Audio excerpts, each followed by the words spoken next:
Well, it's time to take a look again at what is grabbing the world's headlines. And for that, Solange Moujon joins us. Solange, you're starting off with the closing of the COP27 summit on Sunday. Yeah, the conference was one step forward, one step back, according to many papers. For Les Echos, the French economic paper, what was going on here was progress and roadblocks at the same time. It notes the marathon negotiations this weekend created a fund to help poor countries, but it also laments little headway was made in regard to emissions. Now, for Libération, the left-leaning French paper, the urgency, the emergency can wait, it says on its front page. The French paper calls the deal, quote, a bare minimum. In a six-page spread in Libération, it argues that humanity can either work together or perish, end quote. Now, the Financial Times, it essentially agrees with this assessment. It says that the fund is a positive step, but not tackling the cause of emissions means that COP27 failed at its most crucial test. Now, cartoonists as well are covering this emissions failure. Here we have a cartoon for the Times by Morton Maryland. You have someone saying, if we drop emission cuts, we have an agreement. And then another saying, prepare the white smoke. A reference here to the Vatican, but also the pollution that is causing this crisis. Now, rather than smoke, Libération's Coco has chosen floodwaters instead. The only difference between a before and after she draws is a bunch of dollars floating about. Certainly a bleak summary of the COP27, Solange. Now to Qatar and the World Cup. How is the press covering the kickoff this weekend? Any less bleak? Well, let's begin with the tributes, a little less bleak. First, El Arabi Al Jadid, this is the pan-Arabic paper based in London, funded by a Qatari company. It says, the world is Qatar's, and it argues that the opening ceremony was, quote, proof of the nation's ability to bring the world together. Now, Le Monde is also angling on this idea as well. It notes in the opening ceremony, there was the Qatari monarch with the Saudi crown prince and Egypt's president, two nations, Saudi Arabia and Egypt, that just a year and a half ago, they were blockading Qatar. For Le Monde, it is a sign that Doha is back in the region's good graces.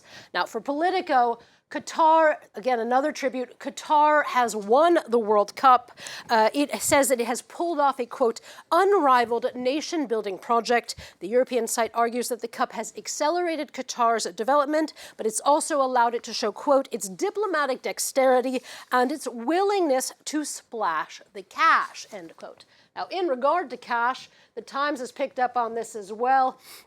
It says that there has been a lot of cash. It takes a more critical view of the $200 billion price tag of this cup. It says that this expensive power play failed amidst the criticism, and as Qatar becomes the first host country to lose its opening match, it was, quote, a defeat so deflating that thousands of fans left the stadium, as we see on the sports page of iNews. World Cup fever lasts 45 minutes for Qataris as people leave the stadium. Now, that doesn't mean, though, that the world's attention won't be on Qatar over the next 4 weeks. As this cartoon by Usama Aja notes, the world's crises are being locked away and sat on by all of this football frenzy.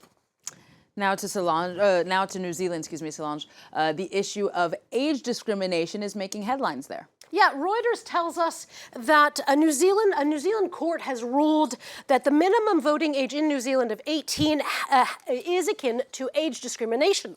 Namely, for all those that are over 16, they can drive, they can work full-time, and pay taxes. Now, The Guardian explains that Jacinda Ardern, the Prime Minister, has said she will bring legislation to Parliament.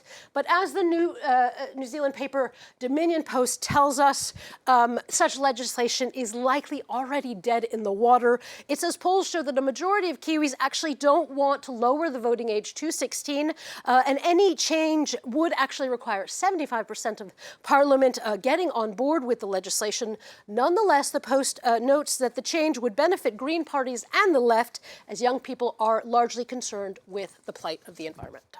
Well, sticking with the theme of aging then, Sunday was Joe Biden's 80th birthday. Solange, what do you have for us on that? Yeah, Joe Biden is the U.S.'s first octogenarian president, and such a milestone re-raises questions of whether or not he should run in 2024 and whether he will. Now, the Wall Street Journal, it says that some Democrats feel that he should step aside, whereas others continue to see him as the best bet, that in today's day and age must be reassessed. And picking up on this theme, the New Yorker, it has a bit of teasing today on this idea. It has a cartoon of Joe Biden blowing out with a leaf blower all of his oh so many candles. And important to note here, the little headline, the underline, 80 is the next new 79. So happy birthday to Joe Biden. Happy birthday to Joe Biden, but I have a hard time imagining, Solange, someone wanting to stay in office into their 80s, especially.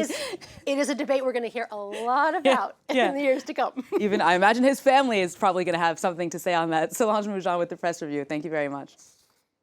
Well, that is all for this edition, but do stay with us here on France 24. As you know, the World Cup did get off to a start on Sunday, with Ecuador beating host country Qatar 2-0.